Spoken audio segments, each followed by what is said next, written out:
Bakit tumataba sa low carb? There are a few different reasons for that. Kapag ka nag-low carb pa lamang tayo, the first month or so, the first 2 months that you're seriously doing it, even up to the first year, depends on your metabolism. Usually makikita natin yung mabilis na pagbabawas ng timbang, lalo pa at ginagawa natin ito ng clean low carb. Now, over time, some of you will notice that nagkakaroon ng weight loss plateau. Why does that happen? Very important to understand. In any attempt na baguhin ang inyong metabolism, meron po tayong tinatawag na fat thermostat, nasa brain po natin yan, nasa utak. Yung fat thermostat, ang function syempre niyan ay panatilihin tayong buhay. Siya yung nagsaset kung hanggang ano lang yung ating malulus na timbang dahil kailangan tayong manatiling buhay. Syempre nga naman, kung tayo patuloy na mangangayayat, at some point, kung hindi yan regulated, mangyayari sa atin ay eventually babagsak yung ating timbang po. So ngayon, yung fat thermostat, at some point, it'll kick in. It will realize na kumonti yung inyong intake. Imagine before, you used to eat like what? 6 times a day? Breakfast, lunch, dinner, morning snack,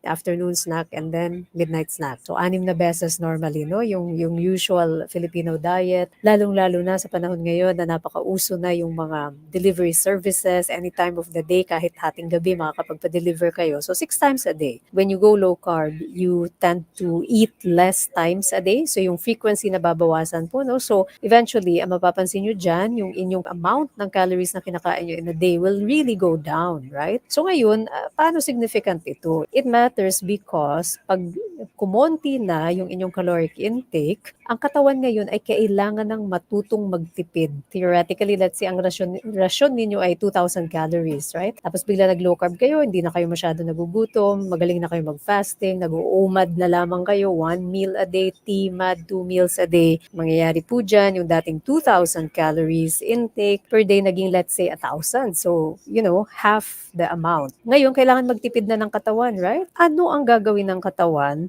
para makapagtipid? It's gonna slow down the metabolism. So pag dito na po nag-slow down na ang metabolism, that's when you see things like weight loss plateau, yung tipong same naman yung kinakain mo pero bakit unti-unti kang nagigain na naman ng weight? Kasi may bago na namang set point yung iyong fat thermostat. How do you prevent yung fat thermostat from resetting? One of the things that you can do is kung hindi ka pa talaga nakakapag-fast ng long periods of time, that's one way you can offset that. So longer fasts. Number 2, resistance training. Bakit mahalaga ang resistance training, Doc? Bakit nakakatulong ito sa weight loss plateau? Bakit ito nakakatulong overall sa sustainability? It's because when you build muscles, ang muscles po require more energy than fat. So pag lumaki ang inyong muscle mass, mas malaki ang requirement niyan for energy. So yung dati-rati yung kinakain na tinitipid na ng katawan ninyo dahil nga kinoconserve yung energy, tataas ulit yung requirement nyo, yung inyong basal metabolic rate, tataas ulit yan. No? Yung basal metabolic expenditure ninyo ay tataas ulit. So in that way, mga kapatid,